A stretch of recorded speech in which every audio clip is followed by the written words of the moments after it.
11માં આપણે જે પણ ગ્રામર ફંક્શન્સ ભણી ચૂક્યા છીએ તેનું હવે આપણે એક પછી એક ફંક્શનનું રિવિઝન કરશું. હું આજે તમને grammar function degrees of comparison સમજાવીશ. જ્યારે કોઈ વસ્તુ, વ્યક્તિ કે સ્થળની સરખામણી કરવાની હોય ત્યારે આ ફંક્શન વપરાય છે. ડિગ્રીઝ ઓફ કમ્પેરિઝન કુલ 3 પ્રકારની છે: પોઝિટિવ ડિગ્રી, કમ્પેરેટિવ ડિગ્રી અને સુપરલેટિવ ડિગ્રી. જ્યારે કોઈ વસ્તુ, સ્થળ કે વ્યક્તિની સરખામણી કોઈ અન્ય એક જ વસ્તુ, વ્યક્તિ કે સ્થળ સાથે કરવાની હોય ત્યારે ફક્ત પોઝિટિવ અને કમ્પેરેટિવ ડિગ્રીમાં જ સરખામણી થઈ શકે. પરંતુ જ્યારે કોઈ વસ્તુ, વ્યક્તિ કે સ્થળની સરખામણી અન્ય એકથી વધારે કે પછી સમૂહ સાથે કરવાની હોય ત્યારે 3 ડિગ્રીમાં સરખામણી થઈ શકે. આ 3 ડિગ્રીમાં પણ આપણે કોઈ સૌથી શ્રેષ્ઠ છે કે પછી ઘણા બધા સારા છે કે કેટલાક સારા છે એમાંનું એક આ પણ છે. આ 2 રીતે સરખામણી દર્શાવી શકાય. હવે આપણે જોઈએ કે કેવી રીતે સૌથી શ્રેષ્ઠ અને જે સારા છે એમાંનું એક એ બંને રીતે 3 ડિગ્રીમાં કેવી રીતે સરખામણી થઈ શકે એ આપણે એક્ઝામ્પલ્સ દ્વારા સમજશું. સૌથી પહેલા positive degree. No other student in the class is so clever as Seema. Means કે સીમા જેટલી હોશિયાર વિદ્યાર્થીની ક્લાસમાં એક પણ નથી.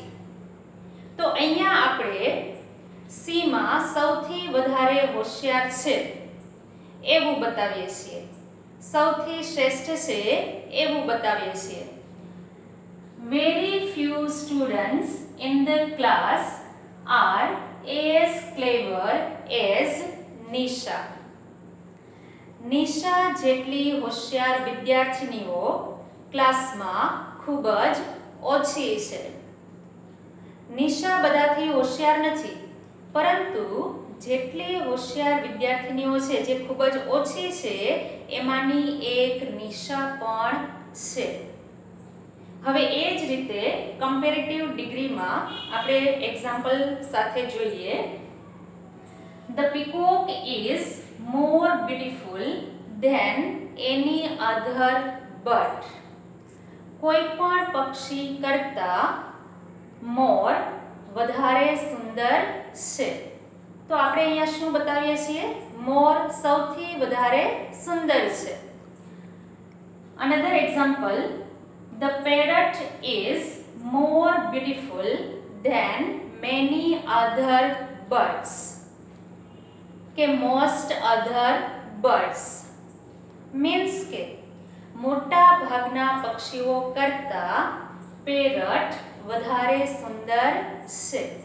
તો અહીંયા પેરટની સરખામણી અન્ય પક્ષીઓ સાથે કરવામાં આવી છે, પરંતુ જે ખૂબ જ ઓછા સારા સુંદર પક્ષીઓ છે એમાંનું એક પેરટ પણ છે.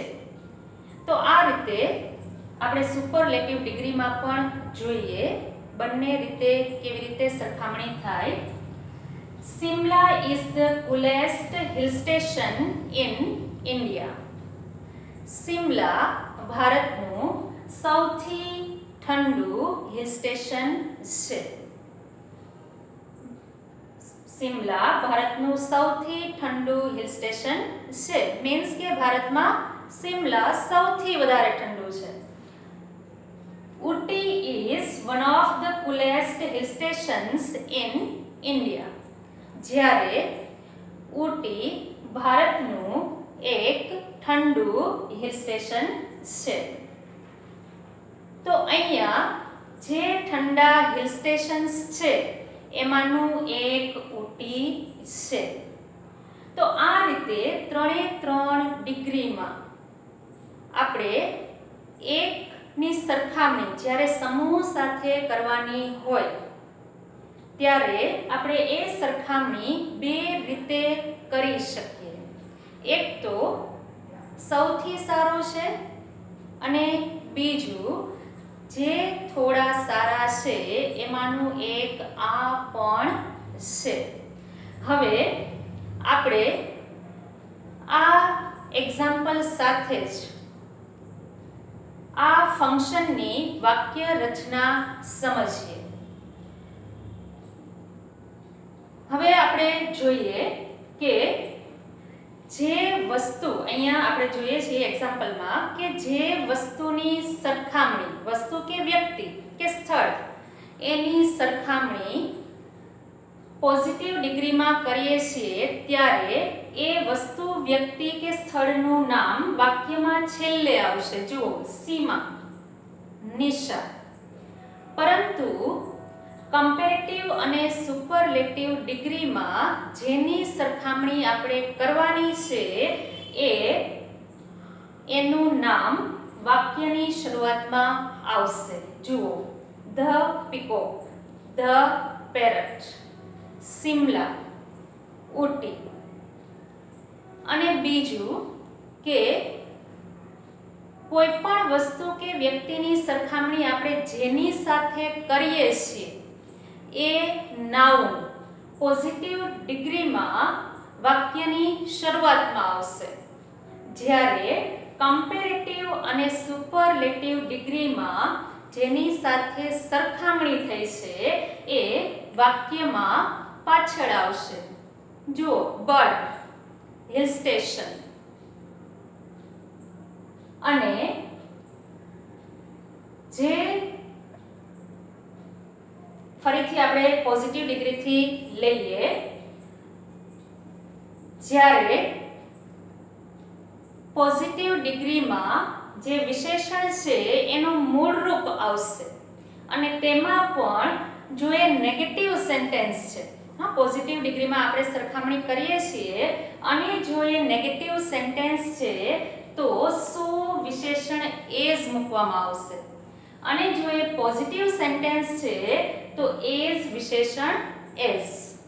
તો આ રીતે પોઝિટિવ ડિગ્રીમાં વિશેષણનું મૂળ રૂપ આવશે અને કમ્પેરેટિવ ડિગ્રીમાં વિશેષણનું ઈઆર પ્રત્યયવાળું રૂપ આવશે. અને જો વિશેષણનો ઉચ્ચાર લાંબો થતો હોય તો એ વિશેષણની આગળ મોર મૂકવામાં આવશે, જેમ કે અહીંયા મૂકવામાં આવેલ છે, મોર બ્યુટીફુલ. અને એ વિશેષણના ઈઆર પ્રત્યયવાળા રૂપ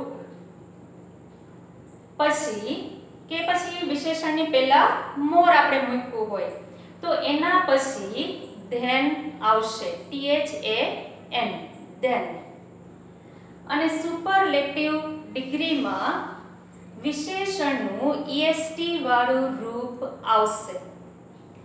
અને જો વિશેષણનો ઉચ્ચાર લાંબો થતો હોય, જેમ કે અહીંયા બ્યુટીફુલ છે કે પછી હાર્ડવર્કિંગ છે, ઇન્ટેલિજન્ટ છે, તો એ વિશેષણની આગળ મોસ્ટ મૂકવામાં આવશે.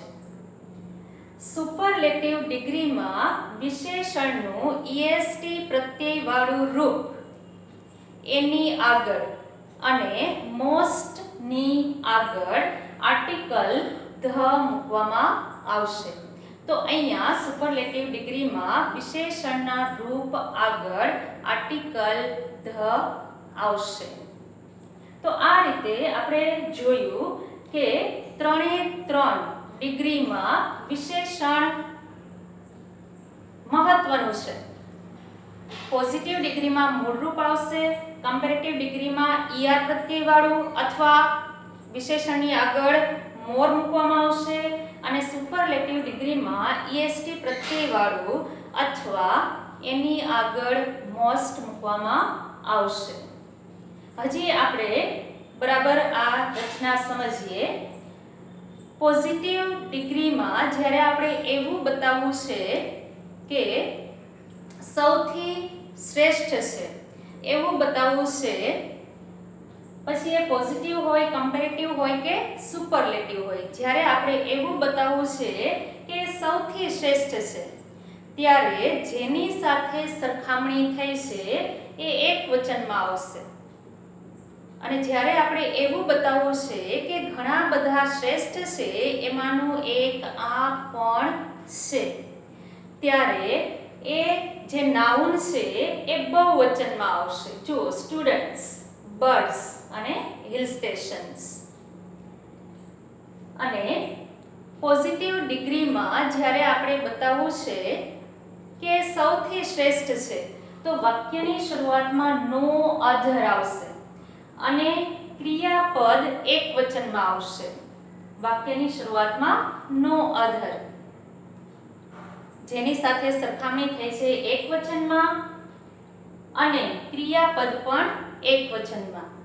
જ્યારે પોઝિટિવ ડિગ્રીમાં બતાવવું છે કે જે સારા છે એમાંનું એક આ પણ છે કે એમાંની એક આ પણ છે, ત્યારે વાક્યની શરૂઆતમાં વેરી ફ્યુ મુકાશે અને જેની સાથે સરખામણી થઈ છે બહુવચનમાં અને ક્રિયાપદ પણ બહુવચનમાં આવશે.